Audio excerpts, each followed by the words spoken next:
meeting to order. All right. If we have any public comment? No? Okay. We're going to move right to appointments. Rose, if you'd like to come up here and join us, please. You can sign in right on that sheet, so we make sure we have your spelling and everything correct.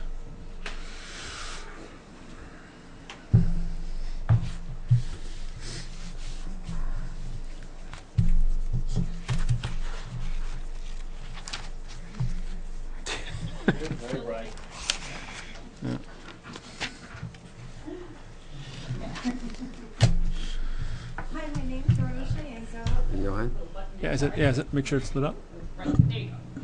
Hi, my name's Rose Shayenko. I'm a resident of Merrimack for the past 9 years. I love Horse Hill Nature Preserve. Therefore, I'm here today because I'm interested in being an alternate for the Horse Hill Preserve Committee. I want to be involved in the future plans, whatever trails take place. I mentioned that I'm an avid hiker. I'm in there all the time. And that's why I'm here today. Well, good. Did you want to speak? Mm-hmm. Rose came to our last Horse Hill meeting, and she's come to other ones. I actually met Rose hiking. Yes, yeah, hiking on one of the walks that Tim Adams did with the. Remember when he set that up through Parks and Rec? Mm-hmm. I think that was one of the hikes. Yeah, that we met her on. So, so the committee voted her in, so to speak, and recommended her. I think she'd be a great addition, and we appreciate all the help and I don't have in front of me the terms. This would be... this would be Sharon Hickey's position, since she's now a full-time member. Okay. So her alternate position became open. So the term expires July 31st, 2017. So this July coming? Yes. All right. Mm-hmm. Mm-hmm. So then we appoint, and you would have to reappoint again in July. Mm-hmm. Okay. So she'd serve out the remainder of. Mm-hmm. I'm sorry. Diane? Of Sharon's Sharon term. Hickey's? Mm-hmm. Okay. Yeah, because she moved up to be a full time. Okay. Anyone have any questions? No, I mean that's just a process thing anyway. So. Right. But, yeah, you wouldn't have to come back. So. Okay. You don't have to worry about being taped anymore. Yeah. So, have you besides hiking and enjoying the property, do you have any background in conservation or? I mean, I belong to the AMC. I've done all the 4,000 footers in 3 years. Cool. I've hiked Rainier. Yeah. I mean, I used to be really big into hiking. I don't know nature like you do. But I think I give a perspective that I'm always noticing, like if, the sign's not clear, or we have to cut some brush or the trail, or actually we have one sign that's down in there. So I think I would be able to give the perspective that I'm in there all the time. And people do ask me directions now, or where should you go? Well, because somebody will be looking at a map, or they stopped and will say, can I help you? Because I'm a Granite State ambassador too. I volunteer at the airport, so I'm used to giving directions and helping people. Excellent, cool. I'm glad we learned that about you. So, yeah. Well, good. Any questions? All right. Well, Rose, welcome. Okay. Thank you very much. Do we have to do an official? Thank you. Well, we should. Okay. So I'll make a motion to appoint Rose. Help me with the last. Shayenko. Rose Shayenko. To the Horse Hill Nature Preserve Subcommittee as an alternate member with the term expiring July 31st, 2017. Second. Tim, second. All those in favor? Aye. Aye. What are we, 6-0-0? Yeah. Right? Great. Welcome aboard. Oh, Thank you, Rose. Thank you. Thank you. Thanks for coming tonight.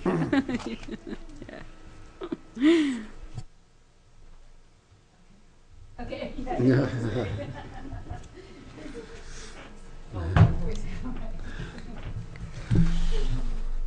All right. Statutory advisory business. Jeff Littleton is here from Moosewood Ecological. to discuss the Continental Boulevard Wetlands Plan. So I sent that copy to all of you. I had copies printed for you too, but they are on my desk at work. So, if Jeff, you want to? No, this is fine.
All right, great. Let's see here. So I have a brief slideshow that I'd like to present on the major findings of the project. Turn the microphone on, please. Thank Oh, there it goes. It's green now.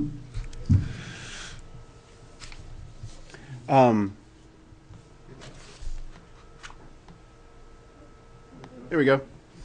All right, so I'm here to present some brief findings on the Continental Boulevard wetland from our ecological inventory from this field season. And to answer any questions, feel free to ask any along the way, or we could wait till the end. I'll leave it up to you, but I'm happy to entertain at any point. We're referring to some notes here. Let's see, so the major objectives here, well, I guess one thing, this is sort of a continuation of a study that started last year that we focused on three other parcels, which was the Horse Hill Nature Preserve, Gilmore Hill Memorial Forest, and the Merrimack Village District lands. And so this is sort of a continuation along the same theme, so it was the same type of information that was being sought as the presentation I delivered last year around this time, I believe. So objectives here to identify the various wildlife habitats, look to see if there is any significant exemplary natural communities on the property defined by the New Hampshire Natural Heritage, map and evaluate the wetlands on the property, map the soils and aquifers really using existing data that's available to us at our fingertips, and to inventory wildlife and plants with a real focus on species of conservation concerns. So a lot of effort was really put forth to try to understand the special characteristics of the property itself and potential impacts from the proposed NED pipeline. So just to give you a sense of where the wetland is, it's along the Pennachuck, along the southern boundary of Merrimack here. And I threw in the other properties to give you a sense of what's going on in terms of juxtaposition. Obviously, we have Horse Hill here, Gilmore Hill, and then the Merrimack Village District there. So along the southern boundary, it's only about 10 acres in size. Most of it is all wetland. So this is a basic topographic map, so not a whole lot of topography associated with the property itself. There is a little bit of upland, and I'll get to that, but pretty much 9.9 acres is wetland with about a tenth of an acre of uplands on there. Give or take, the boundary lines are not solid. On the east and west side, Pennachuck Brook lines the southern portion of the property, and essentially Continental Boulevard outlines the northern part with a recess that's actually off to the south. So what I'm going to talk about this evening are a variety of resources: soil resources, water resources being above and below ground, and then wildlife. Since there are very, very little uplands associated with it, the main soil types are really going to be wetland related. But if we were to look at this again through the same lens as we did last year with the other three properties, we looked at productive farmland soils. So that looks at prime farmland soils being some of the best in the state, farmland soils of statewide significance, sort of the next tier down, and then farmland soils of local significance. the next step down. And what we have here along the far eastern boundary there, projector doesn't show it up too well, but you can see some small green blobs, if you will. Right here, right here, and right here.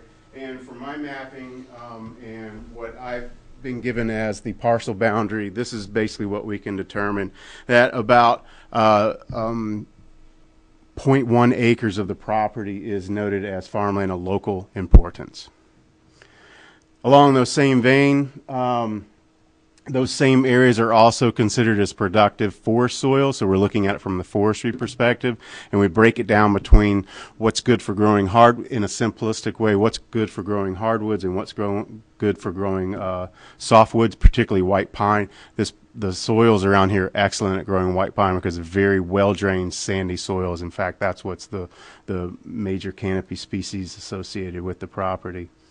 Now we look at it from the flip side. Since most of the property is wetlands, very poorly drained soils are the dominant soils of the property itself. No big red flag there or excitement or difference there.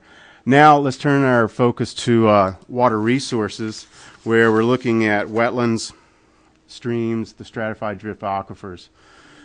So what we used was the New Hampshire method, is the short title of it, but it's a methodology that's used to developed here in New Hampshire, recently revised in the past couple of years, to evaluate wetlands. And it's a way that we can compare wetlands within the same geographic region, so maybe the same town, so we could compare the wetlands on this property with those that I did the comparative wetlands evaluation for the other three properties as well. You can also do it on a watershed level, but it affords the opportunity to use the same methodology to assess a variety of different wetlands to determine which functions and values are being supported the most, or functioning the highest on here. So these are the 12 that the New Hampshire method looks at for this comparative wetlands process. So ecological integrity really looks at the health of the system, wildlife habitat, so wetland dependent wildlife habitat or wetland associated habitat, and then there's the flip side, the aquatic one, so the fish, the fully aquatic species. Scenic quality, that's more from a human value side. Same thing with educational potential. Where does it lie within the landscape? It is a great place to take school kids, or a place to park the bus and to teach kids about wetlands ecology and about wetland wildlife. Water-based recreation, flood storage ability, groundwater recharge, sediment trapping, and nutrient transformation. All these really relate to water quality. Shoreline anchoring, the ability of that wetland to really protect the shoreline from washing away and then thus creating a lot of sediment. And then noteworthiness, and those look at a lot of different values or functions that the other 11 don't get a chance to, such as rarity in the state. Where does it align with the Wildlife Action Plan rankings? So it kind of helps to give it a little bit different weighting here.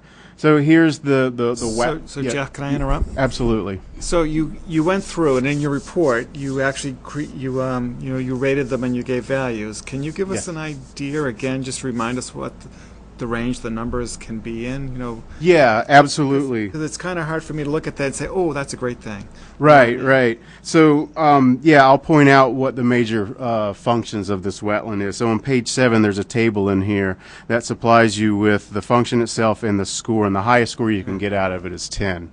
Essentially, except for the noteworthiness. That can go all the way up to, I believe there's about 7 or 8 questions, so you can get a total of 10 points for each one of those. And what this does, it averages throughout except for the noteworthiness. So if we were to look at the highest functional values for this particular wetland, the highest that drop out and now go down in order is shoreline anchoring. Gets a 7.8 out of 10 points. So that's one of its highest functions, and I can show you some pictures of why, and we'll take a look at an arrow. But basically, you got the Pennachuck Brook that follows along the southern boundary, and then there's a variety of different types of vegetative communities that when flooding occurs, say a big rain event comes through, a lot of water is rushing through that system, that vegetation is there to help prevent the erosion and the degradation of the shoreline in there. That's a good thing. That's what you want your wetlands to do.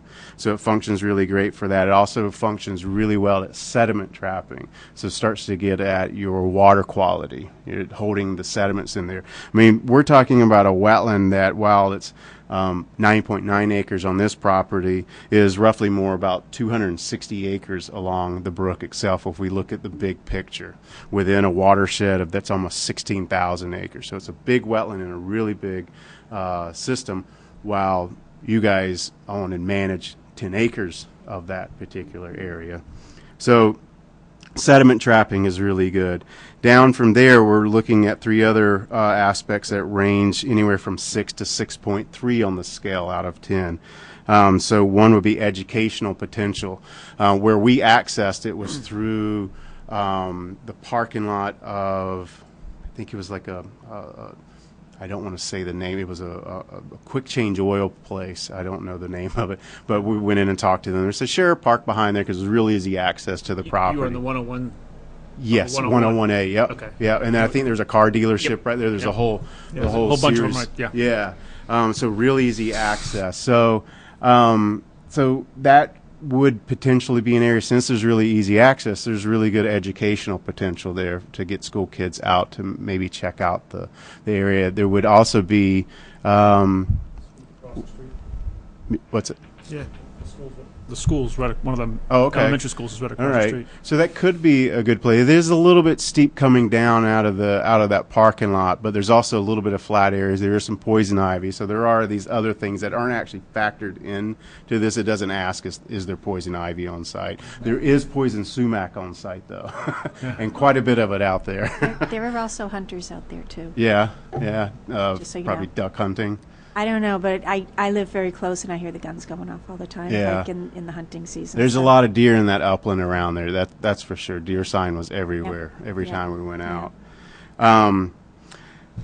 Water-based recreation, really good until summertime hits or a drought hits, because there was hardly a trickle of water going through that brook at one point. Now, in another section of the brook might have been a different story, but this particular area was you wouldn't even be able to pole your way through there, even in a kayak. You'd have to get out and sludge through it. But there is that wetland-based recreation that's there. Floodwater storage, so it's a good place to help store floodwater. So along the terms of sediment control, shoreline anchoring, and flood storage, they all work together in an essence to help retain floodwaters. So the water isn't all just rushing straight downstream and going to flood some other place. So holding water is very good. Down from there, we're getting into more moderate sort of functions, and that's nutrient transformation. That also looks at water quality, and then wetland wildlife habitat. Now, the wetland itself, as I'll show some pictures and talk about, has a lot of different classes of wetlands in there. And what I mean by that is like the structure of the vegetation. So and we'll get to that. So there's a lot of diversity out there. So it's great for wildlife. It's just sort of its setting. Where is it in Merrimack? Kind of dictates a little bit along the lines of those more wetland associated and wetland dependent wildlife that maybe aren't so aquatic, because the fish are going to be there because the fish need to be there, and fish is one of the interesting things that I'll talk about.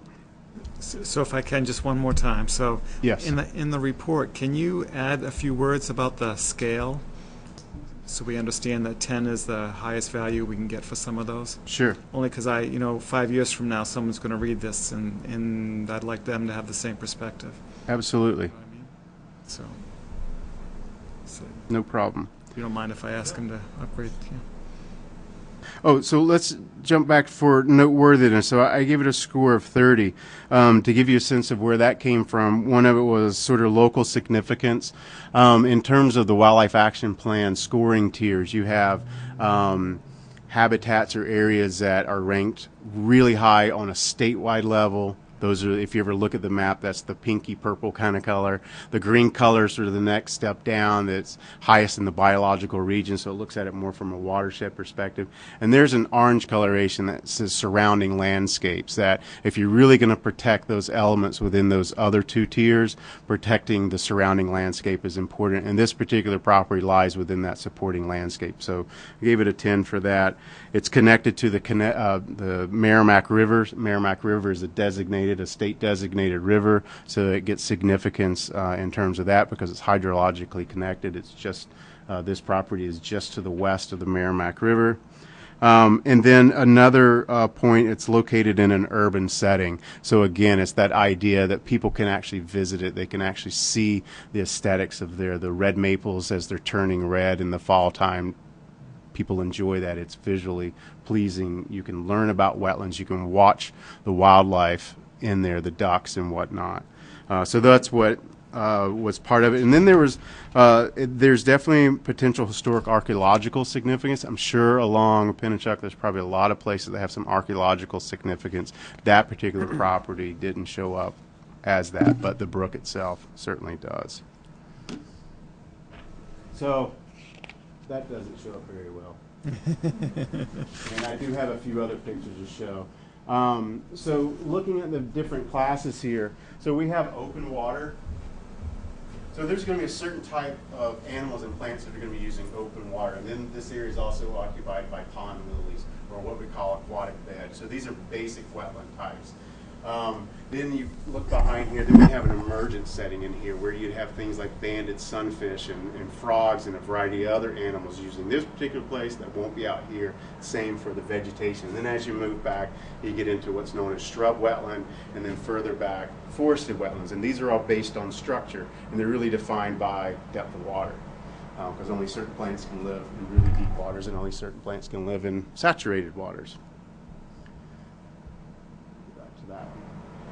So now we're starting to talk about wildlife habitat. So a very simplified wildlife habitat kind of looks like this. Most of it's wetland with a touch of upland out there. But we can break this down. This is a little bit difficult to see as well, but I would like to point out here is the brook itself along the squiggly line here. And then associated with this, it's hard to draw exact clear lines, but we do so when we want to manage lands, or if we want to understand the significant habitat types or natural communities that are out there. So as you start to move away from the brook, you really get into a little bit more open water that's diffused with a lot of that emergent vegetation. Marsh, okay, what we typically call a marsh, where you see the ducks moving in and out of cover, wood ducks and mallards and black ducks and what have you. As you move further away, you can start to see how the vegetation changes. I'm standing right here. It might be difficult for you. And then we start to get into that shrub habitat. You start to get into things like song sparrows and swamp sparrows and common yellowthroats, a variety of birds that may flit out here for a moment, but they're really going to be associated with this habitat because that's what their specialty is, and they are wetland dependent species. Typically you find them in wetlands. You can find them in associated uplands. And then we have more of a forested situation as you move towards Continental Boulevard, which is right here. So we go from really low open water vegetation to marsh to shrub to forested wetland. And then we start to get into more of the upland habitat over here that's off the property to the east and to the west. So if this next picture holds out, you should take a look at the ones here. This looks okay. So taking a look at this from a wetland ecosystem point of view, this is an emergent marsh shrub swamp system based on natural heritage classification and fish and game sort of big habitat type. That's what their classification is, and it's everything that I just talked about, all those different types of habitats that are in there. And these include a variety of different natural communities that all is this mixture of plants that come together to form these distinct communities that we find in wetlands. So while we have this big picture wetland, all those zones that I was just talking about can be broken up into things like the aquatic bed that I refer to, like the lily pads that are out there, deep emergent marsh where you have the pickerel weed that comes up, the ones that has a beautiful little purple flowers in the summertime. Those are things that are really starting to choke in, and that's what you'd have to sludge through this past summer because it was so dry in there. Then you have things such as the seasonally flooded red maple swamp, which is up towards Continental Boulevard. And then an interesting wetland type, nothing that's really rare, but something that's interesting, is red maple, red oak, cinnamon fern forest. And these are forested wetlands that tend to transition from the main wetland into the upland community. And this forms up on that little peninsula up on the northeastern side. And that's what this looks like there. So it's kind of some upland, kind of some wetland because it's very hummocky in there. The hydrology is very high, but up on those hummocks, maybe where you're finding more like red oak, which you expect to find more in uplands like Horse Hill. Red oak is everywhere out there, right? Good food supply. You find red oak mixed in, but then all the ferns you see in there are cinnamon ferns. So you find those in more wettish situations. So it's coming from wet, grading into dry.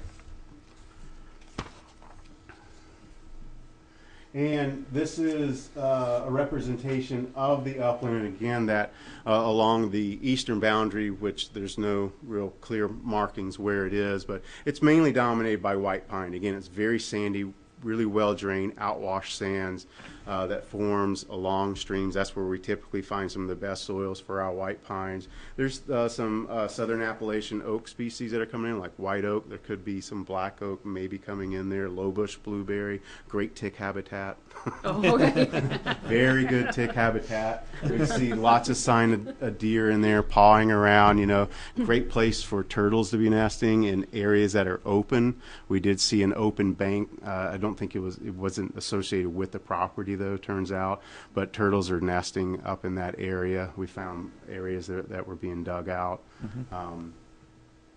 And there's one of your little turtles. If you can see that in the middle there, that turtle is about that big, and that's a snapping turtle. So that was a hatchling, which is the same size as the one that I found last year. I actually almost stepped on it leaving one of my last visits. It was my last visit out to Gilmore Hill last year. It was in the little sandy area. It was walking along the trail, very lethargic looking, but it was heading toward Green Pond.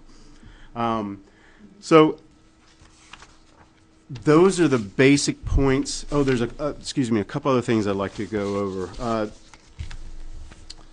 Invasive plants. Yes, there's a few invasive plants. This doesn't surprise us.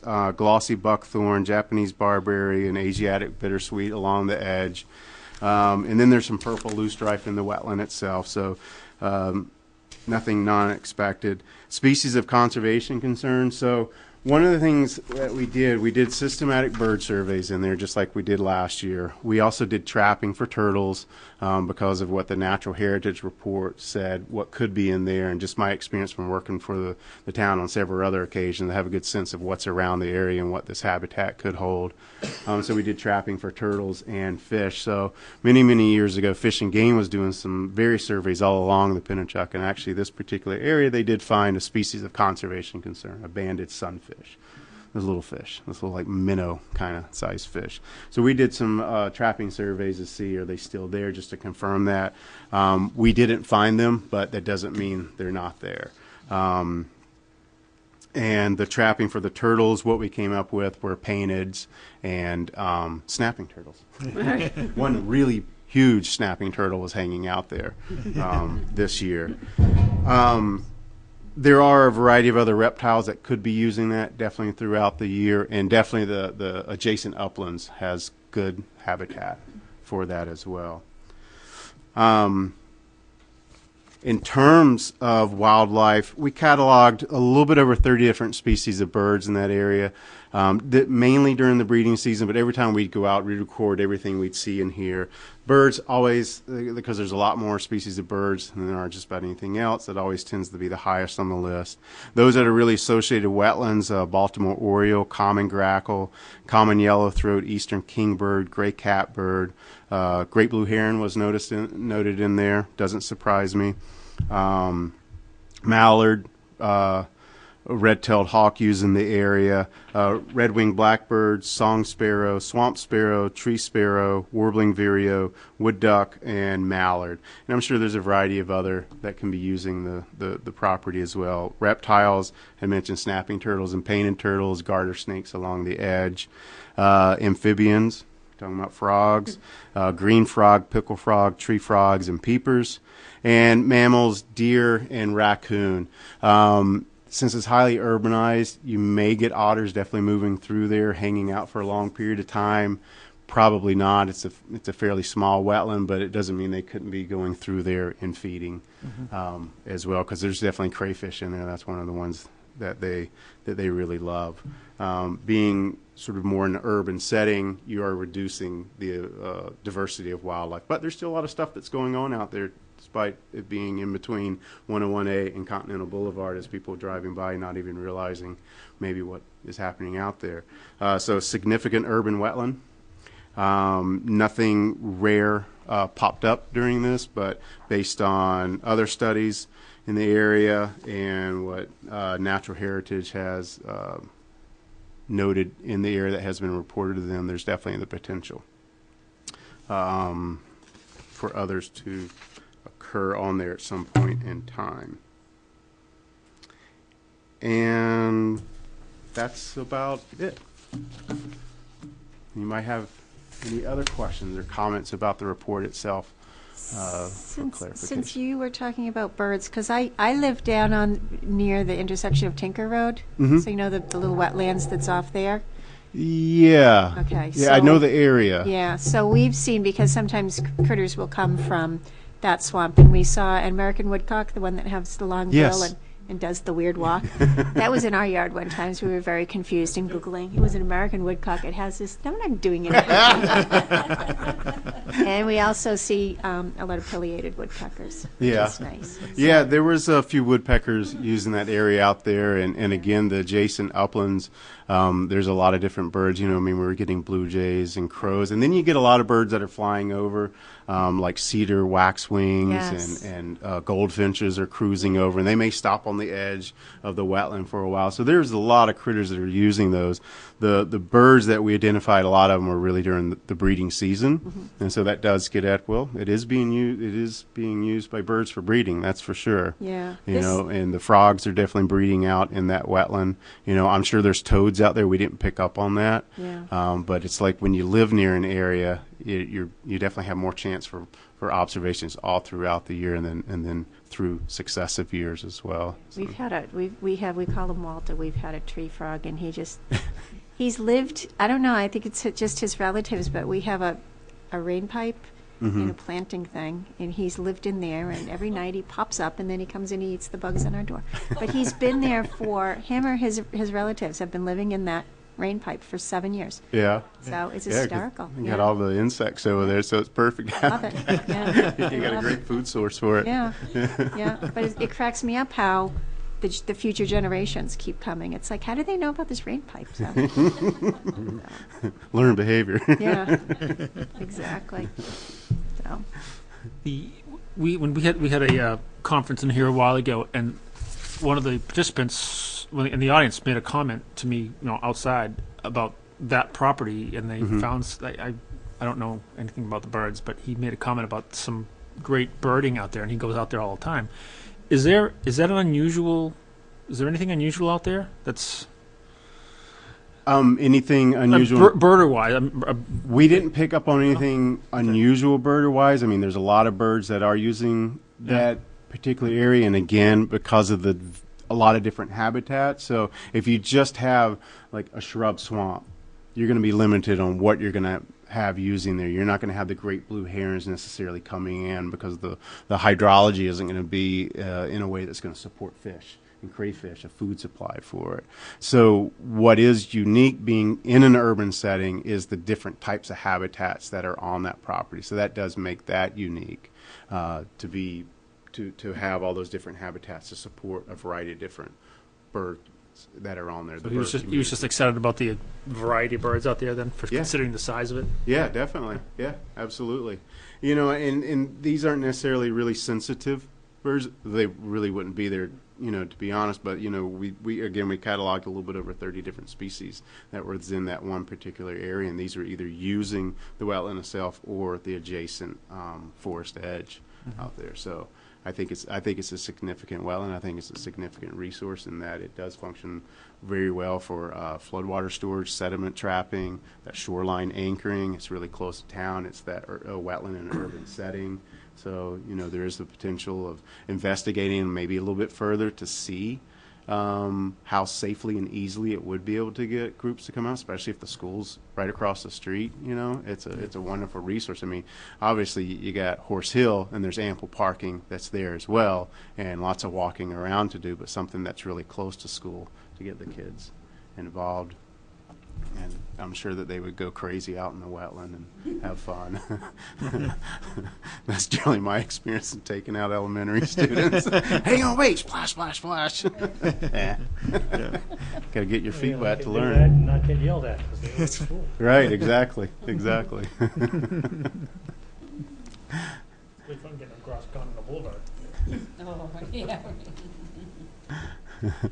Yeah. All right, well, I don't know if we have any other questions or... No, I was glad to see all the work done. Yeah. In some ways we kind of say, oh, well, you didn't really find anything. And it's like, no, you actually found a whole lot of stuff. We found an awful lot of stuff. Right, There wasn't a lot, like, in terms of, like rare and endangered species that are out there. Again, there could be some that are using it. And, rare and endangered species are like a needle in a haystack. Why is that? Because there's not a whole lot of them that are out there. So in terms of plants, there were a couple of targeted plants that were interested that could have been out there, but were not observed. It's a pretty dense wetland. And if you do go through there, wear long sleeves and be mindful of what poison sumac looks like. There's that much of it out there. My assistant learned what poison sumac looks like. It's fairly common out there, and I don't find it an awful lot in wetlands. It's not like a unique this plant. presents educational opportunities? Yes, yes. So you got a little poison ivy on the ledge, a little sumac in the wetlands. That's right. Yeah, you got some ticks, yeah. Stay on the But trail. they're everywhere in Merrimack, from my experience. You have a healthy tick population out there, so don't know if that's a Great. good thing or a bad Yeah. thing. Bad thing. Great I have- habitat for ticks. I have a lot Those of are words friends I with love. chronic Lyme. Yeah, that's rough. That's hard to deal with. Well, all right. Well, I guess there's only a couple small changes to make right there for that. Yeah, so your inventory of species found, will you include that as an addendum or something? Yeah, like I that? will. I'll include that in as an appendix as well. Yeah, right, Yep, yeah. yep. I'd be happy to include that as well. I also noticed that purple loosestrife was left out as I reviewed the report today. So I'll make those changes if there's No, some. that no, in it was in there. It's in there. Was it? Yeah, might not. Yeah. Yep, it was in There's there. at least one mention of it. Yeah, there is, but then under invasive species, that subheading Oh, right. itself, I noticed left I had it out left it there, out okay. there. So yeah, it was under the habitat section. So I'll make note of the species and a discussion, a few sentences, short paragraph on ranking. the ranking itself. Yeah. Yep. That way the numbers have some relation to something, right? Right. I mean, because if it's 5 out of 100, oh, well, That's different than right, 5 out of 10. Yeah. Exactly. Right. Yeah. Quite a difference. Yeah. So. You mentioned Japanese barberry? Yes, there's some along the edge. Whether that's exactly on the property or not, that's a little questionable. Is that different from Japanese knotweed? Yes, it Okay, is. Yeah, okay. in fact, Japanese barberry, which there's two. There's common and Japanese, but they're both invasives. Those are ticks love that shrub. It Oh, provides really? really great habitat for them. So Barberry. Japanese knotweed is Okay. that's the perennial that can grow 8 feet tall in one really? season, and it dies all the way back. That's what you see a lot along the state highways Yeah. and a lot of rivers. Okay. Yeah. Okay. Good to know. Thank Yeah, you. so the shrub, the barberry, is a woody shrub, just like shrubs in your yard or out in the woods, and then the knotweed is a herbaceous plant, like your flowers that you plant in your yard. You imagine that? It grows 6+ feet in one season. Well, Yeah. I went to Sunflowers? Yeah, exactly. Pretty amazing. I went to get, there's a place that sells honey down in Tingsboro, Mass, and they happen to have they call it red bamboo honey. Yeah. But it's made from Japanese knotweed, so Yeah. it was kind of interesting. So I know some beekeepers that love the Japanese knotweed, that it Yeah. makes really good honey. I haven't tried it yet. it's a very, strong. I Is it? brought it in I for thought it them was to good. try. Yeah. Yeah. It's a very potent honey. Yeah. It's dark. Try it sometime. It's really Dark? dark. Yeah. Oh, yeah. If you ever want to try it, it's Carlisle honey in Tingsboro. Okay. All right. I know that there was a guy around the Keene area that was experimenting with that for a little while, and also for feeding chickens. I forgot there's a particular element that's in there that is particularly nutrient rich, and he was trying to determine, would you get that in the eggs as well? I think he was working with Keene State College just for Really? fun. Yeah. That's interesting. Yeah. So I should get in touch with him. Yeah. My son went to school with his kids. Oh, okay. Yeah. Yeah, that's interesting. Yeah. In fact, a lot of the invasive plants bees love. Yeah. Pollinators in general go crazy over it. The purple loosestrife, such a they actually supply a great nectar and pollen resource for them. This guy also sells blueberry honey from bees that forage on blueberry plants, Yeah. the Japanese knotweed, and then he just has a wildflower honey. Oh, wow. But they're all very different. So it's In interesting. where? Tinsbury? It's in Tingsboro. The name of it is Tingsboro. Carlisle honey. Okay. Interesting. So on a slightly different subject, Sure. we've been having an email exchange with Chris Kane. Yes. You know Chris. I do know Chris. He did work for you. Yeah. Yeah, He actually went out to this wetland. He did, yeah? Yeah. Okay. Yeah. In regards to Gilmore Hill. Yes. So we're engaging with him about some invasives and some other species there. So I just wanted to make sure that you were aware that we're doing that. So, Yeah. Yeah. I know you had. Yeah, well, this kind of came at an odd time because I had run into you at the conference, and we'd spoken about invasives, and then you already had this contact with Chris about invasives. So it's kind of at the same time. I just want to make sure we were, full disclosure that we're still kind of dealing with everybody here, not really Yeah. trying to pit anybody against each other. Or Yeah, it was years Call me ago back, when I first visited the Gilmore Hill site, 2008, I guess, back when we were working on that project, the biodiversity plan. Yeah, there's a few invasives up on that hill that are a detriment to the Yeah. rare plants that are there. So Yeah. and that's something that it's good that you guys are working to. Yeah, he's Yeah. looking to engage with the New England wildflowers. Yep. Yeah, to help us out. So. Yeah. Yeah, we had talked, I think it might have been earlier this year. Mm-hmm. Yeah, because he also provided assistance on the other 3 properties last year. Yeah. Yeah.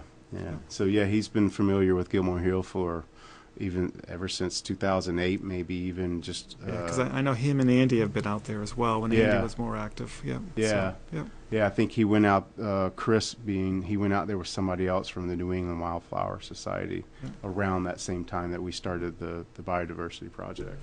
Yeah. okay, Good. All right. Great. All right. Thank you. That you. is You're welcome. really interesting, Yeah. Thank especially you. since it's so close to my house.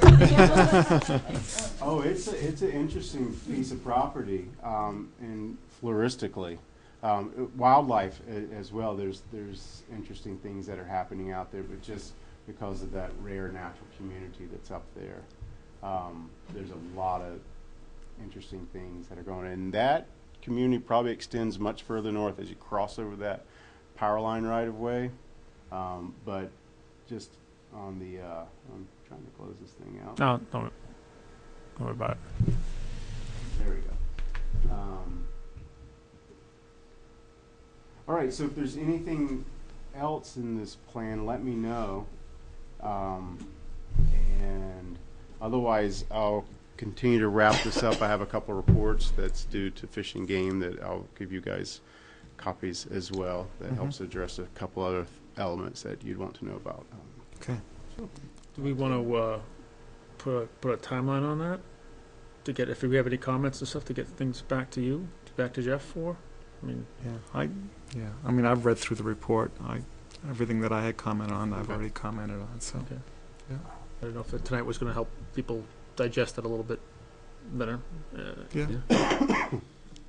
You might want to. Yeah, so if anyone's got any comments, you want to get them to me, I'll collect them all, and I'll get them to Jeff by the end of next week. That sounds good to me. So it'll be that, which would be the, let's get the date here, hold on. Yeah. Be like the. You're going to do your Rain Man thing on me here? Come up with a date? Yeah, I know. I thought I could off the top of my head, but I got it wrong. I was so. trying to do that. So yeah. So how did our turtle stuff work out with our transmitters and all that? Yeah, so that was interesting. So we caught 3 fairly easily, all by hand, none by traps. The 4th one, she was very stubborn, or very clever, because she was in White Pine Swamp almost the whole time. Faster. And we would put we put multiple traps around where her location was. She never went for the bait. She's like, I did this once before, I'm not going to do it again. So one of the last times out, because I was telling you, I was like, I don't know, this lady, she's very, she's not being cooperative. And so my assistant actually found it, and he was out in White Pine Swamp trudging around in his chest waders, and he reached down because he knew he was right above her, and he found her by hand. Oh, wow. The male found in the stream the outlet of White Pine Swamp, and then the 2 other females were found actually in the power line right of way. So we were able to collect all. So all the transmitters are removed, and they're all healthy, and they're all fine. There was no problem. They come off rather easily, those scoots. They replace them every year anyway. And I talked to Mike Marchand just to make sure we had the exact technique down. But yeah, so they're all removed. But it was interesting. None of them were trapped by the traps. All caught by hand. 2 on land, 2 in the water. So yeah. How big were they? Were they oh, they're big. Big, and then this okay. big. Okay. Yeah. Were they snapping turtles or just? No, they Okay. were Blanding's turtles and spotted turtles. Okay. Okay. That's good. 'Cause I can imagine a snapping turtle. Yeah, a snapping Yeah, turtle would be yeah. kind of. Don't go up to a snapping turtle in the He water. may come out with a nub at that Yeah. point. You know? Yeah. There's a snapping turtle over at Stump Pond like that. Yeah. There's some big ones at Horse Hill. Yeah. Yeah. There's some really big ones. Bigger than a Tangling up with them last year in the nets. Yeah. You have to pull the net out of the water and just take your time, because they're a little ornery at that point, and they'll come after you. Yeah. They will come after you. They finally get out of the net, and they stand up like this, and they really start to charge you as fast as a turtle can charge. I feel pretty safe taking a couple of steps back, and then they finally fine. And they go back to the water. But yeah, they're Too far to go. yeah, exactly. They hiss. Yes, They're they do. Oh, yeah. nasty sounding. Yeah. They're really, and they're scary looking. They're very prehistoric. All the other turtles, you can just reach your hand right in. And you may get clawed a little bit, like the painteds. They're all doing this, Snapping but turtles, they're I'll move them out of the road. and the spotted turtles, they're the sweetest. They're very passive. They're the most passive ones. Yeah. I don't know, Gage. You've been pissing off the beavers. You're pissing off the turtles. I had a turtle He's caught good in at the it, huh? caught in the culvert in my house, and so we were no. trying. I was getting a rock. I was trying to pry it out from under a rock, and it snapped the end of the broomstick right off. I was like, "Oh boy." Yeah. Okay, fine. I'll leave you there if you really want. But we got him out. So the 15th is Thursday of next week. Okay. So that gives us 7, 8, 9 days, 10 days, something like that. Is that okay? Is that not going to impact you No. time-wise? Nope, that's fine with me. So if Yep. you guys, I'll feel- go ahead and make these put in these comments. If there's anything else, let me know. Otherwise, like I said, I'll be wrapping up with the turtle reports anyway. And if anyone's comfortable saying they don't have anything, just let me know you don't have any questions or comments, and I can send that earlier than the 15th. That we are all good to go. Okay. Sure. Great, thank you. Great. All right. Thank you. Thanks, Jeff. Thank Appreciate you. it. Yeah. Thank you. See everyone. Yeah.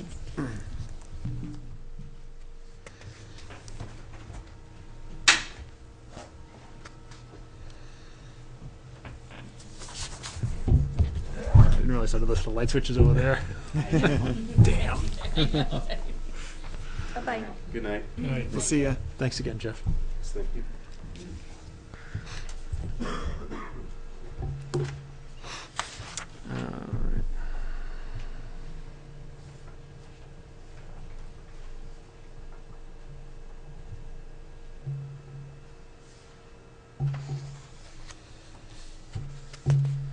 All right. we were notified today that the next item here on the agenda, the power sports, they were not going to make it tonight. We have a letter if anyone's really interested in seeing it. They will be in touch for reschedule a future date, so I'm not sure if there's a problem with the plan or not. They didn't provide any item other than the fact that they're not going to be able to make it. So we'll hold on to that. The documentation was lacking. Yeah, okay. We got a plan that was 20 years old, that they, yeah, it's lacking. Yeah, it was. So- Yeah, it didn't seem very complete, but I was like, well, okay, this is. So I'm hoping someone in community development asked them to beef it up a little bit, because it certainly wouldn't pass the planning board muster anyways. Okay. No. We've had when I was on there, we had a couple come in like that. Oh, Yeah. what's this? Right. And basically, they were trying to do it on the cheap. Yeah. Well, I put the invasive study back on there for old business. I didn't know if you wanted to talk about that letter from Chris is one of the items that I had in the packet that I've left on my desk that no one has here okay. available to them. So I didn't know if you wanted to speak to that a little bit of what your communication with Chris was. And Well, I think this latest communication everyone has seen. So basically, and last night I responded, or yesterday I responded to Chris and said, yeah, if you can arrange something, we'd like to participate. All along, my communication with him, even going back a couple of years, has been, we'd like to help and participate. We'd like to Right. learn. It just hasn't quite come together yet. So yes, we would encourage them to come out and help us, but I'd like to be there. I think we could all learn from that. So are they unable to do anything with snow cover? I have no idea. I haven't pressed him any more than what you've all seen. So Because certainly his comment about the trail, I guess the foot trail and the bike trail, that's something we could fix anytime. right, I would think, for the most part. yeah, and I'm thinking he's hoping that we'll just do that. That was the tone I got from the letter. Right. Was okay, guys, that's where it is. Go take care of it. Move the trail. Right. Well, okay, but move it to where? Right. If I move it here, and now is there something else that I don't know what that is that we're going to mow down? Yeah. So Understood. Yeah. I would, if it's something he can work. It's supposed to get a little bit warmer here, I guess, next day or so. So we may lose this snow cover. If there's the ability to. What a shame. Maybe not all of it. I don't know. But if there's something he can do, or All I care about is I went out and put gas in the snow blower and it started. So yeah, let it snow.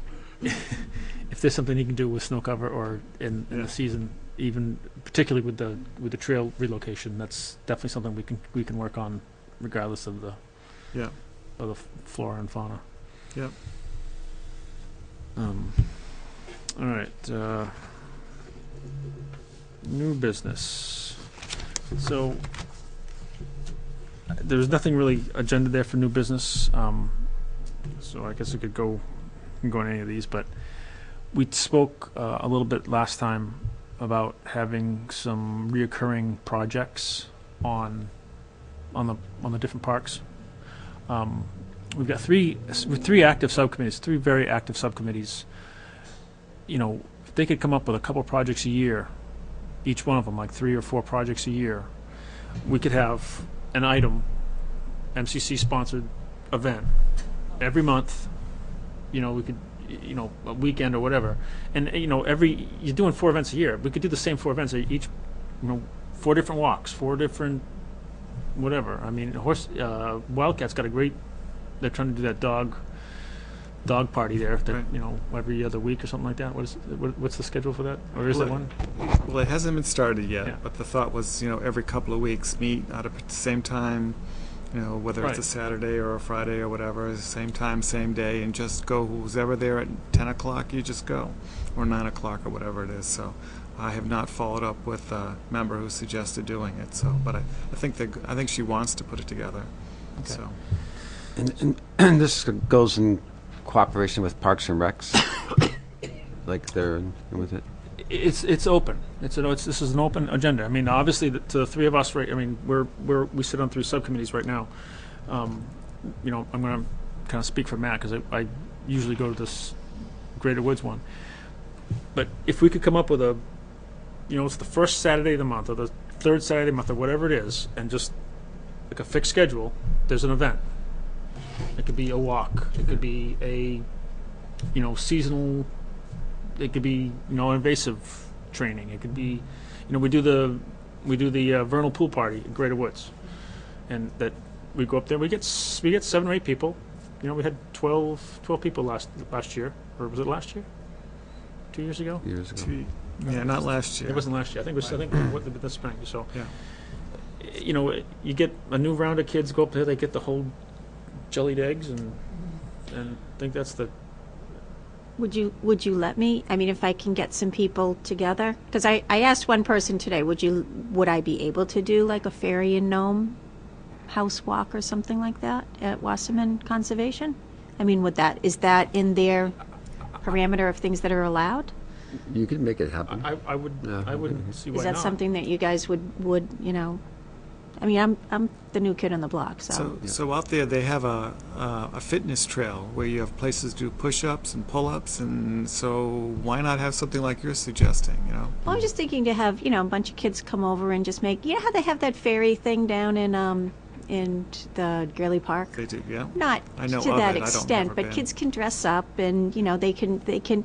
You have to be careful because fairy houses are made using natural items, so you don't want them to be pulling leaves off trees and stuff like that. But if they can find little things, maybe you say to them, look around your yard and pick up some things or whatever, and then build a little fairy house. And I mean, you never know. We might even be able to get. There's a woman that wrote a book. I think her name is Tracy Kane.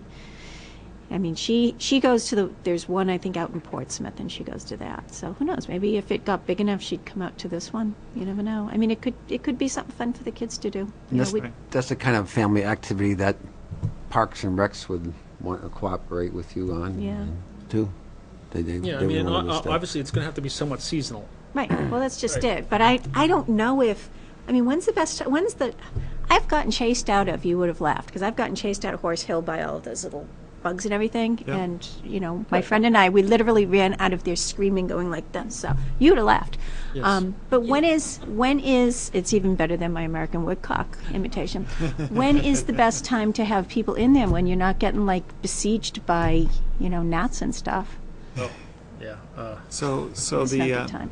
So the deer and horsefly season starts typically sometime mid to late July and runs all the way till early September.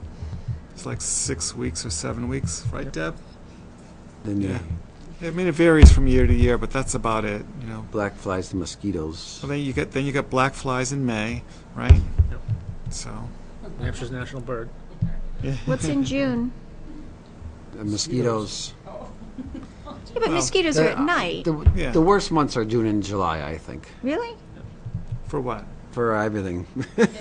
Everything nice? Yeah. Well, I think June and July are the. I don't know. Well, I think the deer fly and horsefly will pick you up and carry you out of Horse Hill in early August. Yeah, I personally They think hang that around. Yeah. fairy houses would be best in like September, after the kids go back to school, because then there's an abundance. You're getting the acorns, and you're getting there's more things to work with. Right. The leaves are now starting to turn, and Yeah. late September, maybe even the first week in October when it starts to get cool enough.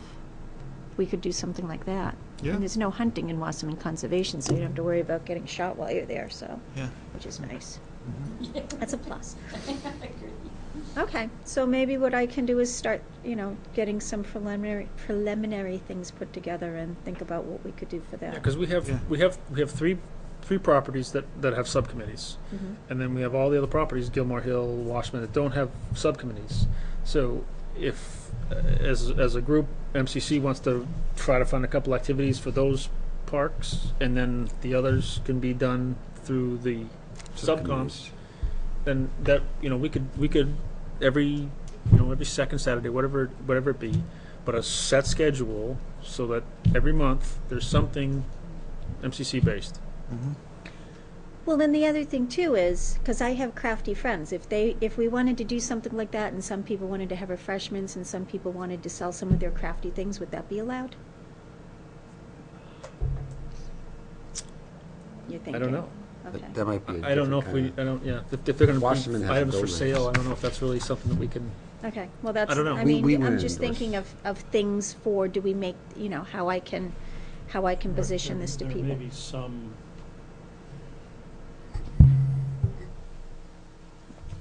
I remember running into this when the friends and family were doing something and they wanted to be able to sell stuff at town hall when they did some event they had there.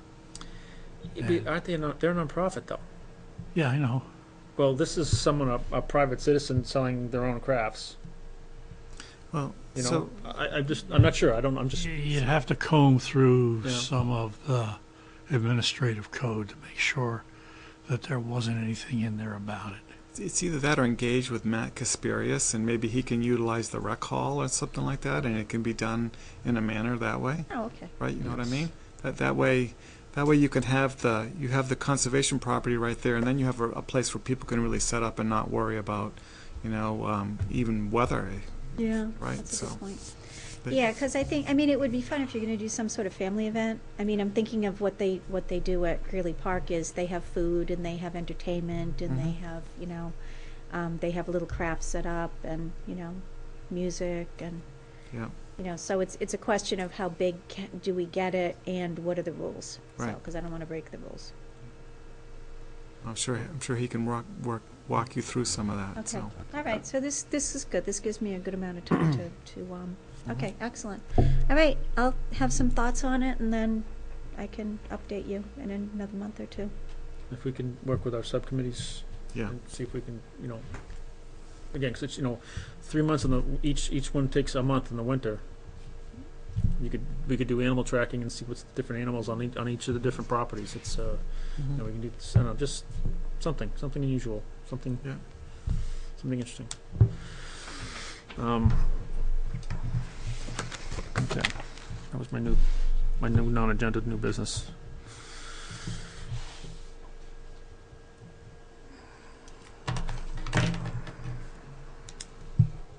So I did that backpacking class, right? That was in the building there, at the Parks and Recs. Oh, okay. So That's good. if you'd have to talk to Matt. Mm.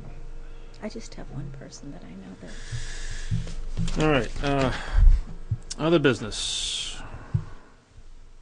We have discussions on communications and correspondence received regarding regulated MCC activities and other properties. The only really update we have, I guess, would be the property is, we have a meeting scheduled for the 19th, right? No, what is Right. it? Yeah. So in 2 weeks from today, we'll have a public hearing for the There you go. donation of the property from the Profile Estate Homeowners Association. That's the 7 acres off of, again, I can't think of the name of the road, but it's basically abuts Watkins Forest and Mitchell Woods. Brookside area. Yeah, that's actually to the south, Yeah. south and east of it. Yeah, so that public hearing will be next meeting. I think I know Amy's going to put it out in the paper, so we'll meet the 10-day time limit. She probably already has. And I'll put together a small PowerPoint to describe what's going on, and we'll end up taking a final vote of the commission. I also spoke to Becky about getting on the town council's agenda for the 12th of January, so we can then present it to the town council at the same meeting that we do our annual update to the town council, combine it all together. So there is a little twist with the property in that it is carrying a tax lien. Not a lien, well, yeah, a tax lien. The town has a lien against it for back taxes, and I think it'd be appropriate for the commission to ask for that money to be, go away, abated. Correct. Since we would be we'd be using taxpayer dollars from our fund to put taxpayer dollars in the general fund. It's all the same money, right hand, left hand, right pocket, left pocket. So and I think there's a good case for it. So, Tom, I don't know if you want me to try and make the case at that meeting, or should I try and make the case at a separate meeting for that? one item. And the reason why I think we need to make the case is it's about $4,500. Where in the past we've fixed taxes for a couple $100 and not worried about it. So.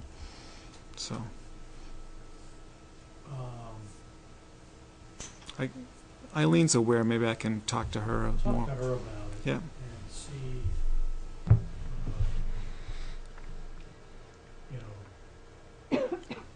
Yeah. about the financial implications of what happens. Right. Yeah. I'll do that.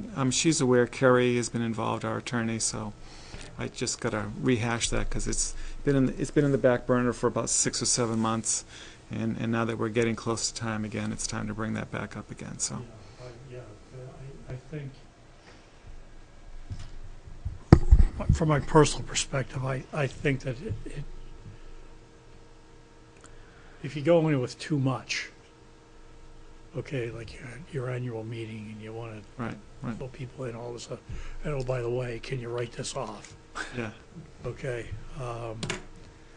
Yeah. maybe Eileen will have a better sense of how that will flow Right. than I can give you right now.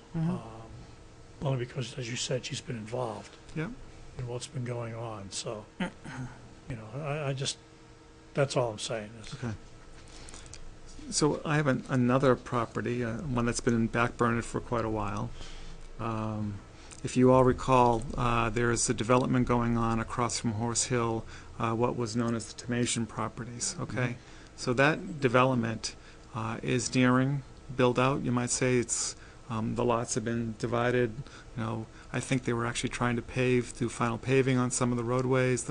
All the stormwater has all been done. Most of the lots have been built on, but not all of them. The intent is that the common land around that property was either going to be provided as an easement to the town or donated to the town. In talking with the developer on that parcel, the developer seems to think that they'll be reaching the point where they're ready to do something with the town sometime in the middle of next year. So in case you guys have been wondering about it.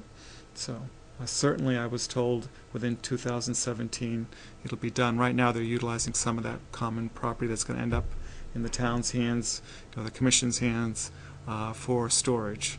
Material laid out? Material, mostly, hard fill and stuff like that. So. Does any of that land abut what we were talking about for the canoe? Oh yeah. Okay. Absolutely. So. That's good. Yeah. Yes, So. very much so. So I also got permission if we wanted to start, as long as we stayed away from where active construction has been done, if we wanted to start taking a look at the parcel to see how its current trails would fit with other trail work we might want to do, that we're welcome to do that. So I just figured you'd all like to. Did they give us an area where they were allowing us to park? No, not on that. No, we'd have We to can't, access. we can't go down to Tomasian and park down there or anything? Yeah, no, we'd have to access from our own property. So just cross from Horse Hill and walk? Yep, and walk around, stay away from the active areas, or we could park along the road on our Fields Farm parcel and walk in that way, which would actually be technically closer. Okay. Since there's some good sight lines, areas where the road is nice and straight, and you could easily park off the side of the road and not have to worry about traffic and stuff like that. Certainly, the hunters are doing that this time of year anyway. So. Great. So I just figured I'd let you know that's another one that's we talked about probably 18 months ago or whatever, or maybe even 2 years ago now. That's starting to come around. So that's all I have on donations. I have a couple emails going back and forth with Dawn from TPW. She's very thankful for yours and Nat's help. Again, but I just talked to her briefly, and she's got some work to do to figure out that final line, and then she's going to be able to do most of the design. She feels from the office. So we got a couple things to follow up on, and that's going to be about it. The bridge materials, I'm waiting to hear about the last item. They're supposed to be down at DPW, but once they're here, that's everything. So we can start that bridge once the conduit's in. So I'm waiting to hear on that. and but that should be, hopefully, if it's here, then maybe even as soon as this weekend we may be able to start bring the footers in. So that'll be kind of fun. Subcommittee updates. I want to start with you, so I'm sure that's what Deb's here to. Yep. Right? I'm assuming. I have these. Do you have them all from there? Oh, you're gonna pull them up? Well, if you have them all there, that's gonna be easier, probably. Yeah. Yep. Shut the top so we can hear. Oh.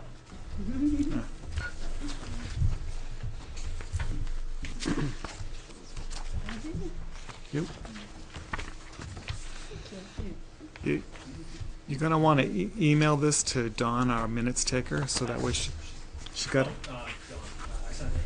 Oh, yeah. Yeah, that way. It makes her job easier when she has that. That's why I sent it to you. Mm-hmm. Sorry, Don. Yeah. So we had a meeting last Monday, the Horse Hill subcommittee, mainly to go over, the proposed trail that we've been talking about, because there's another alternative that the subcommittee voted to send to us. So that's what I passed out. You can see that in yellow, and then we have the GPS coordinates. So, we can go out and walk. And we did discuss that probably, nothing is going to happen on this at this late, time in the year, because we'll want to get out and walk on it. And, everybody understood that, but wanted to put the alternative out on, out there. And if someone does have time to go, We have both, I believe, Dawn gave us the actual GPX file, the coordinates. I mean, you've got the coordinates listed here. I didn't realize that's what this was. Oh. With the GPX file, you should be able to load on your phone and actually walk the same trail that he walked. So we can, I can send you the ones I sent to Jeff, which were with the other map. The other map that had just the bypass section and the one that he went and reviewed. Okay. Do you know what I'm talking about? Okay. No. All right. And Deb came in case we had any questions on this. So. You want me to get that for you? Turn all that stuff. Sorry. Sorry. Here. Nice. Yep.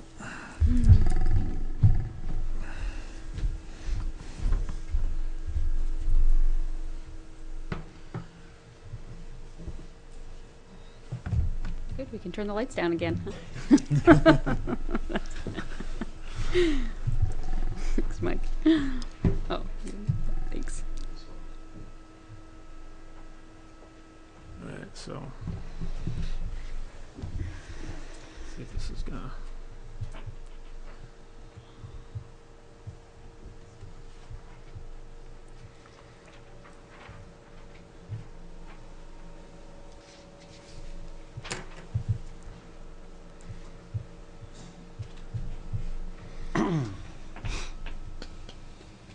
Cindy was saying it's become a little late in the season to really make a decision like this.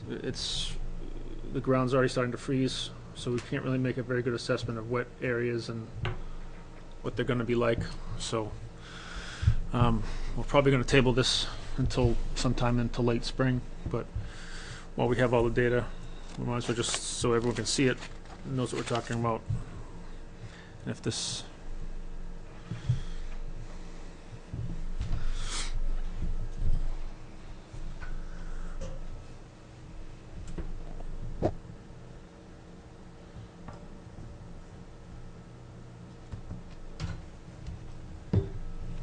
Did your screen resolution change? It did. Well, it blinked. Should finish here in just a second. It takes a little while after you've turned it off. Oh, So it's my fault? Yes.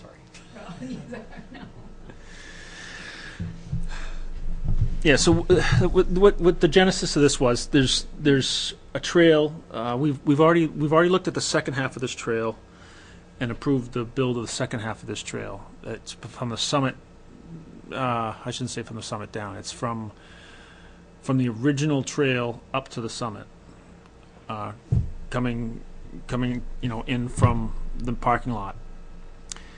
And that's the one we looked at a couple weeks, about a month and a half ago now. This section, what we're looking at here, is the alternative to, on this map here, you see it says, where it says end new, and to about where the map makes a really hard, trail makes a real hard jig right there. From that first piece right there is about where the bypass issue is, and we've had a couple different people look at this. So when you say approve, what happens is a few of you have been out there and you've looked Yes. at a piece of it, but it has not been approved by the entire commission at this point. We okayed the second half of this trail. When you say we, be more specific. The subcom brought it up and we approved it. And it's built. Yeah? Yeah, that was one where I believe Peter came to the. Peter came was to the meeting. here. Yep. And we I just don't think didn't you were- have the yeah. actual. No, I wasn't here, so. Well, you weren't here when we did it. It was the next meeting, but because you wanted to see the coordinates or the map of it, so we sent that out That was the one that before the next meeting. Plumber, I guess they're going to call it, Yeah. the Plumber Trail. Does that sound right? That sounds right. Peter designed the upper, we call it upper plumbers, and that he's actually already Built it. So where is that on this map we had in front of us then? It's not, It's not. It's not, right. because that wasn't under consent, that's already built. Right, okay, all right. Yeah. Well, Right. it's flagged. It's not really. Is it built? It's literally carved away and Okay. we're using it. Yeah, Okay. It's literally built. That was good. Mm-hmm. Okay. And this was the one where there were alternatives, proposed to not go as close to Long Pond. So that's why it's Well, yeah, alternatives mapped. to the steep. There's a very steep rocky section that's badly exposed that leads all the way down to what is now a silt-filled turn that's washing off into the wetlands. Well, it's not a wet. It's a wet area, but it's just I don't know. I don't know if we really call it wetlands right there. But that's been the part that we're trying to avoid, is getting around that section.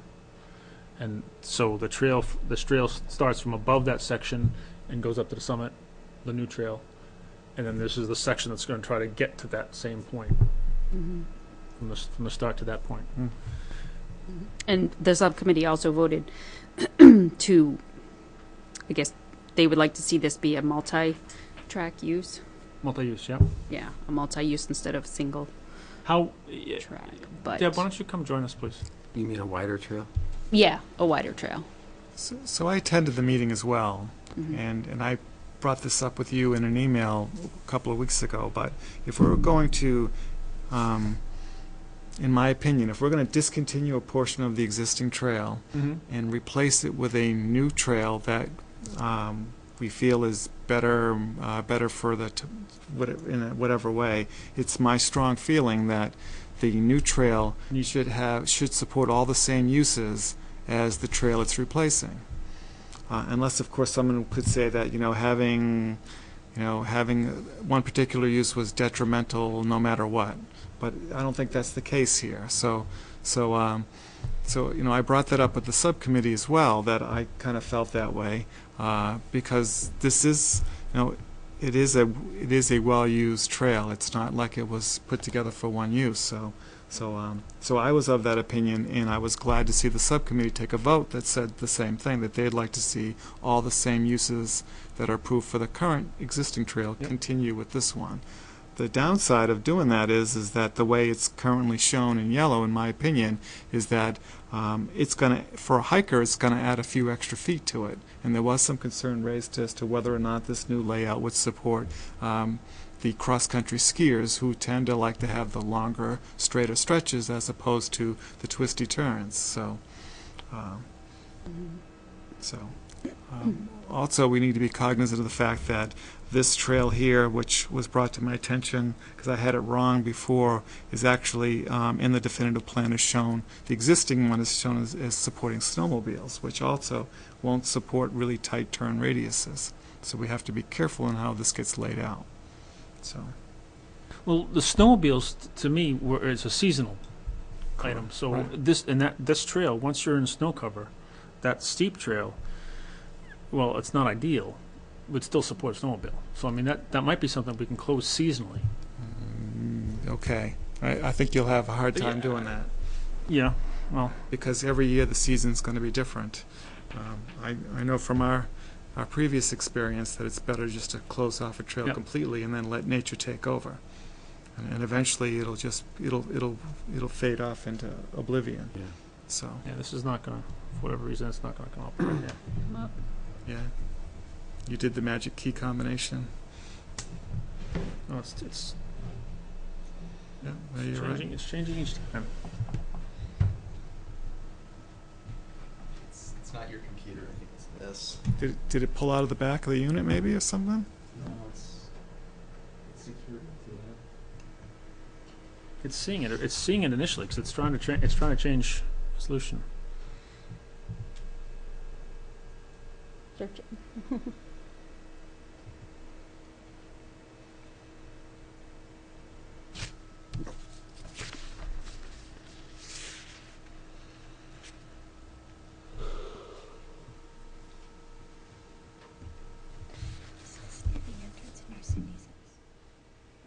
I'm not sure. Where that archery place is. Now, I'm not sure. Okay. it comes down to the fact that we're not going to be able to move on it now either, anyways, because we can't go and look at the new section that's trying to bypass the problem area because we can't tell what's there. You know, that's something we're going to have to. You almost want to go down and see towards late wet season to see what it's like down there and what are we walking through, because we don't want to put a trail in that's going to cause, the same problem we just had. Yeah, so what I was hoping is that we could take the two maps Yeah. and combine them along with the GPX coordinates, so that way when the time of year is correct, we can decide that we're going to do either a walk Yep. as a commission, or we tell everybody if you want to walk it, do it in these 2 weeks or this 1 week time period, so we come back to the next meeting and make a decision. However you want to do it. But if you can put it all together into one document and Right. and files, I think that's the right way to do it. So, I think Don sent the GPX file, I believe, originally. Isn't that the one he put in a Dropbox or something like that? Do you know? We don't have the coordinates for the alternative that goes near Long Pond. No, but the one Don walked. Yeah, one the and sent, GPX coordinates that are attached to Yeah. this are what, you mean Tim Adams? Tim, I'm sorry, Tim. Yeah. Tim Adams, we walked it, he GPSed it very carefully. And that's what this map is made from, starting at post 15 and about the middle of the page, going down to where you see the mat end, and then the alternative we don't have on this map, because we don't have GPX coordinates for it, is the loop that would go from that mat end over toward Long Pond. We don't know specifically where that is. So if someone could create that so everybody could look at it, that would be a good thing. do we have that one? We have it. I just. You can't bring it up. All right. So that was in the email. I think didn't you send that out to everyone? You sent that was. Well, there was an original and email. I thought you sent it out or I sent it out to everyone. The moose that was that Jeff went and stopped and looked at. Oh, Yeah, right there. That's it. okay, yeah. So you can. don't think we have that page. It doesn't look. No, I think you sent that out. I thought you sent that out to everybody. Yeah. The Well, front page I recognize, but not, I didn't realize there was an attachment to it. yeah. Was that in the email? Was the attachment in the, okay, I'll look. Yeah, look it's all at one. it. It's all one document. Good, okay, I didn't realize we had that. Yeah. And that shows the specific I didn't realize it. other alternative? Because what we GPSed was just our alternative, the subcommittee's alternative. We didn't know Right. Oh, yeah. specifically Yeah. what his alternative was. We were sort of guessing, but we don't know Mhm. specifically. So is that what that should? Oh, that's the big one. That makes sense. Well, what's going to happen is sometime in the late spring, Mhm. I can imagine we'll have this all together and we'll have it as a single proposal and we can go walk it all as a single That'd be great. entity. Mhm. Because there's a lot of confusion, a lot of maps been bouncing around, and Yeah. we can have one look at it and everyone can see it. Mhm. So, but Well, I'd be in favor of having a group walk. Yeah. And then anybody from the MCC can come too, and, Right. you know. Okay.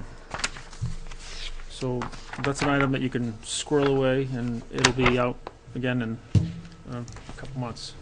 And we'll have the computer working by then. Yeah, I know. So I do think Do we have it'd be a good idea to let the subcommittee know that we appreciate them putting the work together to put this together. So now we have something to work from. We have Right. something tangible, you might say. So You can go out. Yep, we'll send out an email. All right. Thanks for doing that, Deb. Together. Pleasure.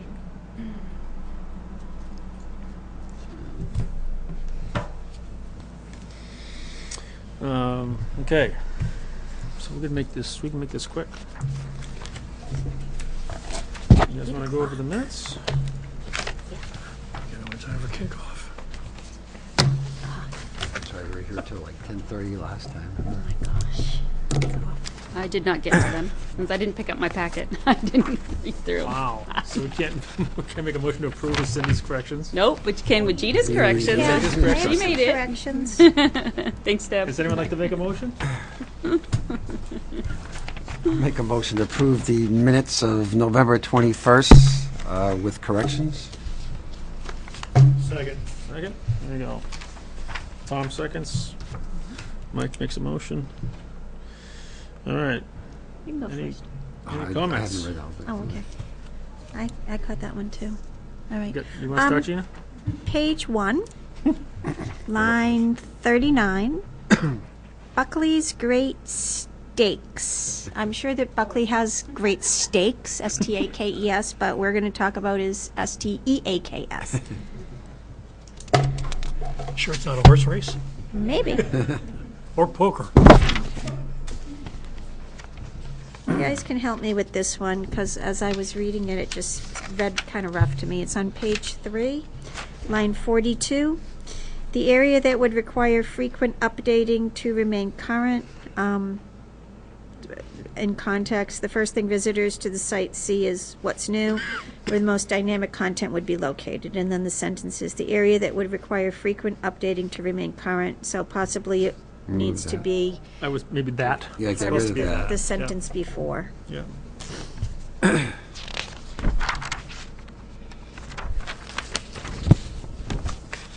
On page 4, line 46 to 47, that also read a little bit rough.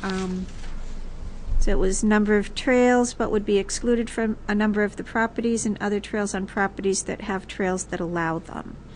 Why did I think that read so rough? Let me go back and read it again.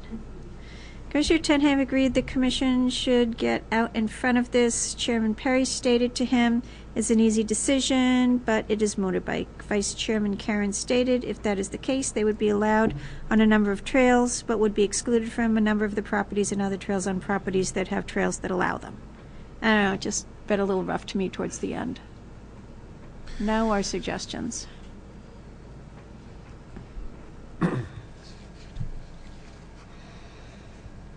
Oh, Does it read okay to you?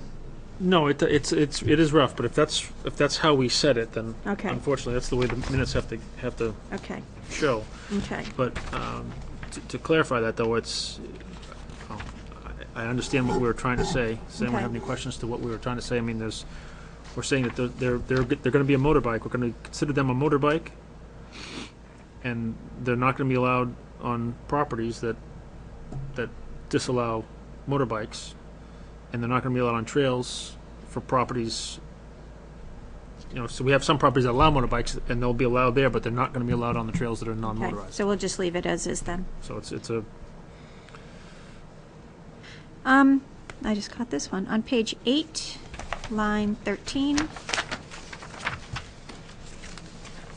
Instead of Commissioner Karen, should he be Vice Chairman Karen? Yep.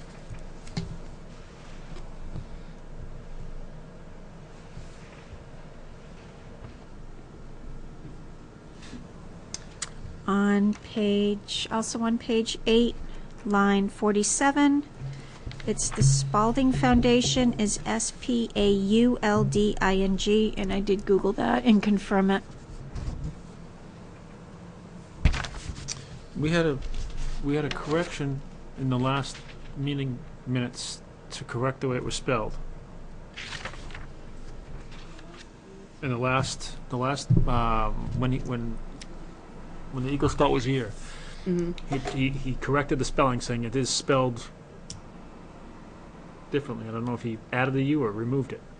I know, because I remember this came up in one of the Horse Hill meetings, that was a It's spelled discrepancy. It's spelled differently than you'd expect, I think. Yeah. Is it? Yes. Okay. Yeah. Because I did Google it, The and road I found is it in different. 3 different places. Spalding with a U was Captain Spalding, unless they spelled it wrong on Google. I Yeah. Okay. I don't know. Well, I know it was an open not everything question on the internet before. is true. Right. Really? Really? But All right. Well, we And will part of leave it that is up that- but to. I'm not Yeah. sure. Is that when people are doing this stuff, like if they do something on a wiki on it, they're just flying from what they're seeing or they're hearing. So they're just going to put it in the way they normally Yeah, see it we should- without looking into the We should historical. verify the spelling of that. So Yeah. It even happened before the internet, because we have greater and greater words, okay? Right? well, we do know how it's spelled, though. Yes. Grater. That's how It it's is supposed someone's to be last name. spelled. That is their last name. That's how it is spelled. But if you see it any other way, fix it.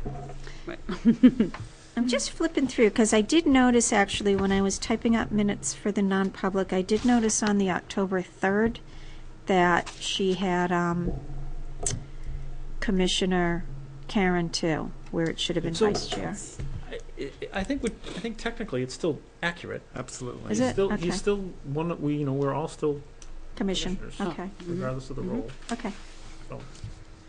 Well, Okay. And that's all I have. so it's when it talks about presentation of the minutes, it says October Where- 17th, 2013, page 7, Okay. Page 7. row 53. Yeah, the year's a little wrong, huh? Okay, yeah, I was going to say, shouldn't that be 16? Yeah, because these aren't our. I just found another one too. Page 50, line 53, it should be 2016. Wow. And page 8, row 18. Would be 2016. I don't know. When you're ready for one more, let me know. Go ahead, Gina. On page 7, line 22, Commissioner Tenhave stated that, isn't it Loverm, Loverme, instead of Loverm? Yes, you're right. Okay. Spell that again. So on page 7, line 22, Mm-hmm. it's L-O, V like in Victor, E-R, M like in Mary, E.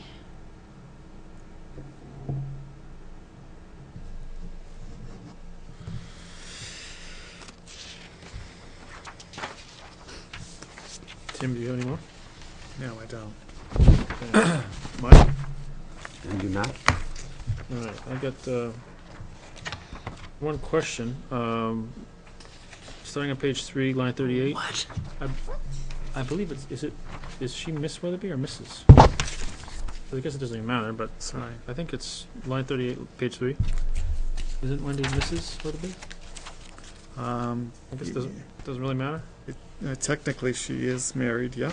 Yeah, so I don't know if we really need to change that, but. I guess Sometimes for business purposes, yeah, everybody's that's in what I'm this. saying. I don't think it really needs to be Yeah. changed, but I Yeah. just was more curious my own part. All right, so page 4, line 59. If you read that at the very end, Councilor Mahone spoke of chapters 111, 142 of the town. Oh. Town what? I think we're supposed to have code on The there. town Yeah. code. It does say code. Code is on line Ours is 60. cut off. Oh. Oh, it is? It's line Okay, 60. yeah, it's Okay, I went on looking there, line I'm like, 60. I don't have a line 60 on any of them, so okay, it's gotta be line 59 as the Oh, last one. yeah. Yeah. I All right, so printed it mine is- from my it is on there? computer. Yeah, it is. Okay, Yeah. well, then that might be the same thing for. You guys are good doobies and you come in and you pick up your stuff. I sit home and I print mine out myself. That's So, why I have the really dark draft. On page 5, line 28, it is understood those that are grandfathered in are grandfathered in, and if there is, I think we've got it in there twice. No, I think I know what you're saying. Yeah, No? it's like if it's grandfathered in, it's grandfathered in. It's like. It's like, we did- it we is, did say it is that. what I it think I is. said that, Yeah. yeah. Yeah. All right, I was like, well, all right. And then also on page 8, I may have the same problem. Very last line. Is there anything after Kinder Morgan will make? Kinder Morgan will make another run for it, or Spectra will be looking into it. Okay. All right, then I'll correct something later on that too, but no, it's not for the I'm minutes. missing that last page, That's that last okay. line. Yeah, So, okay, then I don't have any corrections then. okay. So, all those in favor? Whoa, whoa, whoa, Oh, whoa, I'm whoa. sorry, Tom. Page 9, line 47. She having fun or what? A viva voce? Roll call was taken? Vote by voice. Yeah. Yeah, I yeah. figured it was. She's done that before. Yeah. Oh, okay.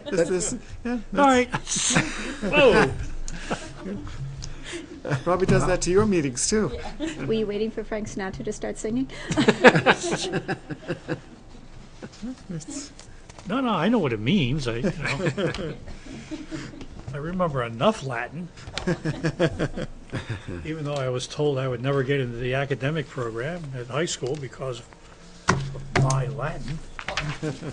The teacher's Latin, not mine. all right, so is that your only correction? Or your only It's not a comment? correction, it's Your just a only comment. I okay. just, whoa! All right. All those in favor? Aye. Aye. That motion passes 6-0-0. All right. I think that's about it, unless everyone's got any comments. Or no public comments, we have no members of the public left, sorry. Or the press. Or the press. I just have a quick comment. You do? Yeah. Okay. We'll start with Mike. Oh, I'm sorry. I thought you guys did. You don't have to start with me. No, we'll start with Mike. Go. You got the floor. It was a beautiful day for the solar open house on Sunday. It was perfectly sunny. So a few people came, and there wasn't a lot of people, but the people that came were greatly interested in seeing how the system worked, and were interested in purchasing or looking into it for their future homes. And so I just like to say thank you to the Kadaru family for being such a great host. Thank you. Yes. I do appreciate their time, too. That's an interesting thing. All right. Anyone else? Cindy? Tom? Tom's got something. I got a lot. Okay. The changes to chapter 142 that deal with the dog park. All that was adopted last Thursday night at the council meeting. Also at the council meeting, we were informed that someone has purchased the now demolished hotel area, and 42 possibilities for that site, one of which was a very intense apartment complex. And given its proximity to the brook, that would be interesting, because the other idea was more of a commercial setup rather than a residential setup. So that's that's up in the air. They don't know quite what they're going to do with it. But Can you elaborate on intents? 220. Is that in addition to what they want to put by the outlets? Aren't they planning apartments by the outlets? Yeah. How would Thornton's Ferry handle that many? I mean, I would imagine that will be Stuff adding. it's They'll not- have to deal with that. The planning board deals with that. Yeah, that's not the apartment's problem. No, we just looked. I looked at that and went, "How the heck are you going to handle the traffic at that intersection if you got 220?" The lights have already made it bad enough. No, the way it's laid out is bad. Made it Yeah. bad enough. Well, it's that last light going down Amherst Road. Yeah. It's just But stops anyway, everything, yeah. Yeah. you know, those were just two very preliminary discussions. You know, so it's a heads up. Thank you. We appreciate it. Given, and again, you know, you brought up the issue of the brook with the audio place, Right. Yep. okay, and the impact of that, plus the fact that we were originally asked to support the initial property, the new owners of the property a year or so ago, who wanted to take down all the trees between there and the turnpike so that they would have better sight lines, okay? So So given people could that, see I'm their thinking, signs. how many? Yeah. We all just looked at each other and went, huh? 'Cause I don't know how that intersection would handle that traffic. I just, They need their own ramp. Wow. it just boggles, you know. So anyway, that's that. We also, oh yeah, the guy demolishing the hotel site, I was informed by a friend of mine who works for the phone company that they cut the cable, the phone cable. So half the offices up the road had no phone Oh. service or intermittent phone service Wow. because they cut one of the cables. So it doesn't, knowing demolition crews, you don't get a warm, fuzzy feeling. I don't get a warm, fuzzy feeling when I No. see them tearing things down like that because they're interested in getting in and getting out. So anyway, some discussion in the CIP. The canoe launch area got brought up. The boat ramp on the Merrimack River was brought up, and now they don't think that, they think we would be better off if we proposed moving it because of the access under the railroad.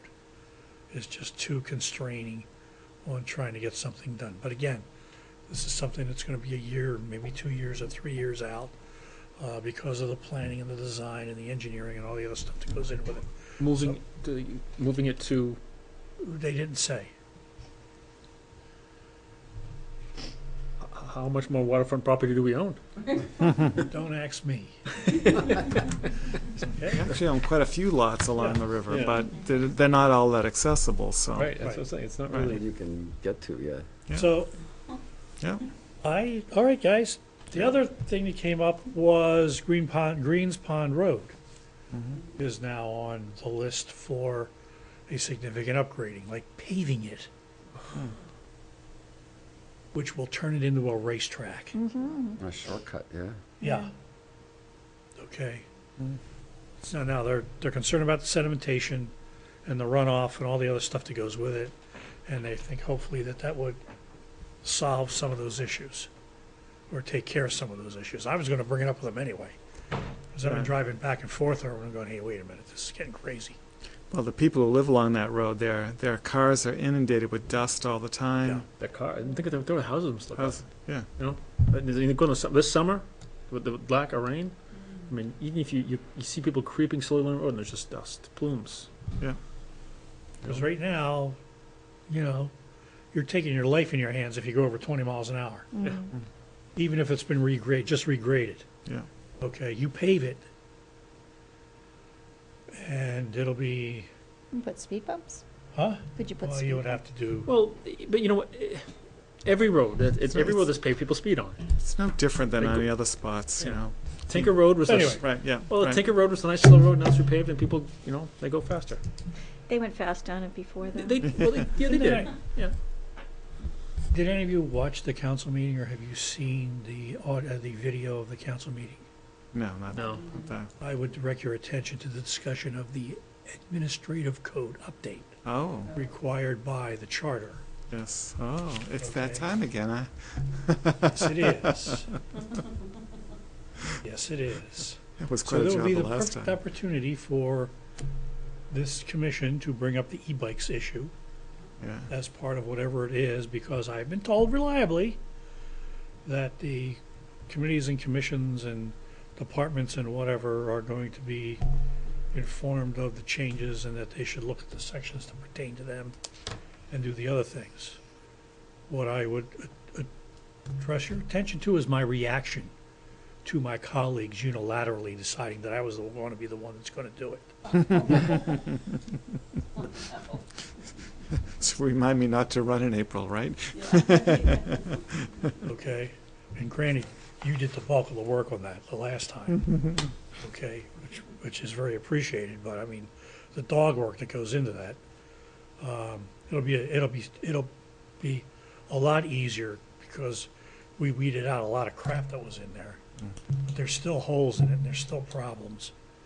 I tried to tell them that, hey, it took me over a year to do the welfare, to rewrite the welfare code. And it's still got problems in it, because we went through it again after it got adopted. I said, oh, nuts, we missed that. Oh, God, oh, my God. So, I mean, but anyway, that's why we have the 5-year thing in there. The other thing that they did is they did it from 5 years from the last time it was acted on.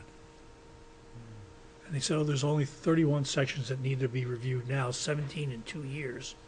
I said, no, it all gets done at once, regardless of how recent they've made changes to. So, anyway, yeah, I was rather excised. In fact, I'm still excised. I can tell. So, and that's it. Thank you. Oh, thank you. The only thing I wanted to bring up, last time I was talking about that somebody saw a Kinder Morgan truck, and I sent an email out to everybody. I found out the Kinder Morgan truck that they saw was actually down along Route 2 under power lines in Massachusetts. What they saw up here was, I think it was Eversource. They were checking around the power lines, but I guess that's either maintenance or somebody stopped them and asked what they were doing, and they said they were looking to see if there was anything of historical significance. But at this point now, I don't want to be Chicken Little, so we'll just take and wait and see. Couple of minor items. One of them, the MVD, Merrimack Village District. I believe you probably took this up at your last meeting. Did you approve the Yes, we deed? did. Yes. So Jill sent out an email stating that the easement to allow for the well at Mitchell Woods was approved by the town council and all bodies concerned. So that step is completed now. I believe they want to move forward now with DES to get their permit in place. So I didn't watch the meeting, though, to see everything that was stated, though. Yeah, they estimated it would take them at least a year before they would start integrating that into the system because of all the additional approvals, the testing and the additional approvals they have to get. Yeah. Is that also the construction of it? Yeah. Is it a year out to start? Okay. Did it come up at town meeting yet for them, or MVD town meeting, whatever you want to call it? Because they meet in March, right? They meet the end of March, the fourth Tuesday or the last Tuesday of the month. Right. And Lon Woods said that it was about $2.5 million that they were going to be bonding. Mm-hmm. So if they're getting the approval in March, they probably won't go out for the bond until this time next year, because they only have 2 bond sales. One's in June and one's in sort of like the late spring, and the other one is sort of like late fall or early fall, late summer. So sometimes they time it depending on which way the markets are going, the bond markets are going. They sometimes try to time it. So thank you. I had forgotten about that. The other thing I forgot, there were 2 bills proposed by a Litchfield state rep to hold anybody who pollutes water or properties through the air should be held completely liable for it. How that will fare in the legislature this year, I don't know.